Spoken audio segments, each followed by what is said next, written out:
काल्हि गेल छलहुँ हेँ मधुबनी तऽ महिला कॉलेज के आगू से गुजरै छलहुँ हेँ, ओतऽ खूब भीड़ रहे, बुझाइया परीक्षा चलै छलैया। तो ओतऽ देखलिए गुपचुप वाला ठेला, गोलगप्पा वाला ठेला जे होइया, ओ गुपचुप वाला के लड़की सब अनेरे गोलिए ने चारू कात से घेरने, आ हाथ में कागज वाला बाटी लेने, हमको दीजिए हमको दीजिए हमको दीजिए। मतलब तेना भीड़ लगेने रहे जेना भंडारा रहे, फ्री में बटाइत रहे। मतलब गुपचुप ले पागल भेल।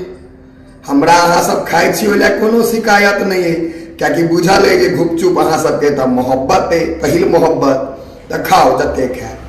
लेकिन अहाँ सबके लड़का के ज्ञान दै छियै जे हाइजीन मेंटेन करू, साफ सुथरा में रहू, तो अपने जे नाला पर गुपचुप दै छलियै, या गुपचुप वाला तऽ महान, ओ खन एना कोरियाबै खन एना कोरियाबै, आ ओहि हाथे गुपचुप डुबाबै पानि में, इमली पानि में आ दऽ दे, लड़की सब सट सट खींच लिए।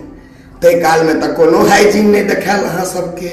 ओ पसीना पर और स्वाद लागे नहीं, ओ माछी सब जे भिन भिन करे, तै पर तऽ बुझाइत है जे वाह कते साफ सुथरा में छी।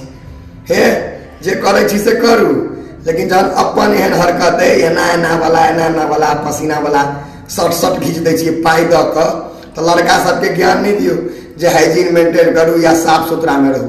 हम सब बड़ साफ सुथरा में छियै, कम से कम पसीना नाला पर का नहीं दै छियै।